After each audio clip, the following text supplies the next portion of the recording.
भूमाफियाओं पर जब शिकंजा कसा गया है तो स्वाभाविक है कि लोग आक्रोशित होकर ऐसे लोग कुछ लोगों को बहकाकर पुलिस पर हमला करा रहे हैं। आधुनिक तरीके को अपना करके आज अपराधी पकड़े जा रहे हैं। उस समय अपराधी पकड़े नहीं जाते थे। उस समय पिछले राज्य में अपराधियों का चारागाह था और एफआईआर होता नहीं था थाने में अपराधियों के खिलाफ। नीतीश कुमार एक कुशल प्रशासक हैं।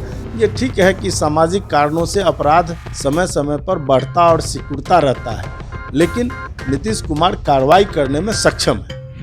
देखिए, विपक्ष ने जिस प्रकार से इस बीच में कुछ बातें की है, उसके कारण लोगों को आक्रोशित किया है। और शराब माफियाओं पर जब शिकंजा कसा गया है, भूमाफियाओं पर जब शिकंजा कसा गया है, तो स्वाभाविक है कि लोग आक्रोशित होकर ऐसे लोग कुछ लोगों को बहकाकर पुलिस पर हमला करा रहे हैं। तो ऐसी स्थिति में स्वाभाविक है जब पुलिस पर हमला होगा तो पुलिस कार्रवाई करेगी और लॉ एंड ऑर्डर कंट्रोल करने के लिए सरकार का निर्देश भी रहता है। एक तरफ से विपक्ष की ओर से यह भी सवाल उठाया जाता है कि सरकार की जब पुलिस अब कमज़ोर हो चुकी है तो जनता की सुरक्षा और उनकी रक्षा कैसे करें? देखिए, पुलिस कहीं से भी कमज़ोर नहीं है। उसी बिहार में जब 2005 के पहले की सरकार थी तो लोग घर से नहीं निकलते थे। पुलिस एकदम बिल्कुल निष्क्रिय हो गया था और थानेदारी उस समय के एमएलए के ऑफिस से चलता था। वो स्थिति थी। आज वो अराजक स्थिति नहीं है और बिहार आज बहुत ढंग से चल रहा है, लेकिन छोटी मोटी घटनाएं घटती रहेगी। जब तक ये समाज का अस्तित्व है और कुरीतियां हैं तब तक घटनाएं घटती रहती है।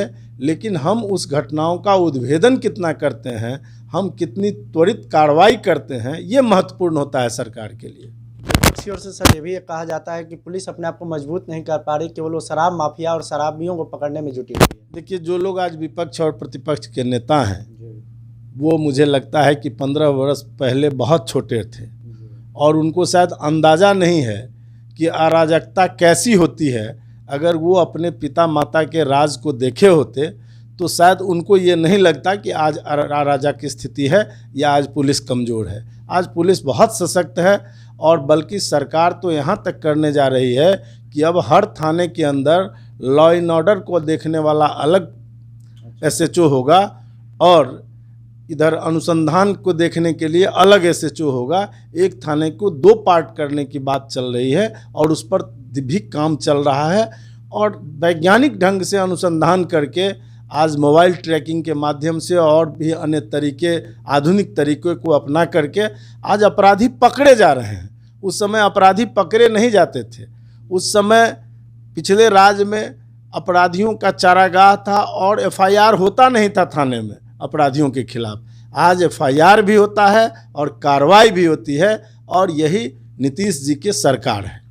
अपने स्तर से जिस प्रकार से पुलिसिया विभाग के प्रति लोगों का आक्रोश है, उसे और सशक्त और मजबूत होने की आवश्यकता है। नीतीश कुमार और भारतीय जनता पार्टी की जो सरकार है, जदयू भाजपा की सरकार, उस पर लोगों को भरोसा है और जो घटनाएं घट रही है वो दुखद है।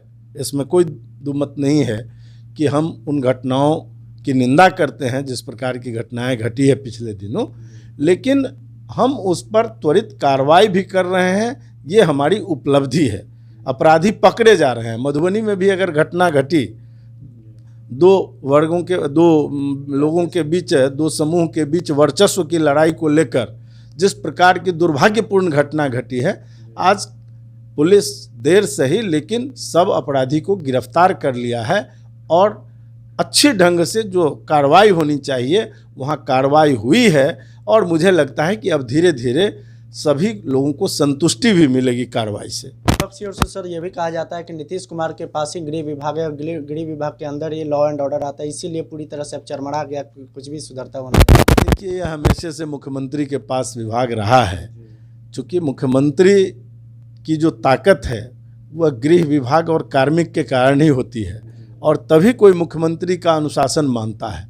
तो उनके पास रहना कोई दूसरी बात नहीं है, वो रहेगा और है और वो हमेशा इसकी समीक्षा भी करते हैं और अच्छे ढंग से समीक्षा करते हैं और नीतीश कुमार एक कुशल प्रशासक हैं। ये ठीक है कि सामाजिक कारणों से अपराध समय समय पर बढ़ता और सिकुड़ता रहता है, लेकिन नीतीश कुमार कार्रवाई करने में सक्षम है। एक आखिरी सवाल है सर, कोरोना एक बार फिर से लगातार बढ़ रहा है। आपके मधुबनी क्षेत्र में, बिहार में भी नई गाइडलाइन जारी की गई है। कैसे लोगों को सशक्त और सुरक्षित रहने के लिए बोलेंगे? देखिए, कोरोना दुनिया में महामारी का रूप लेकर आया है।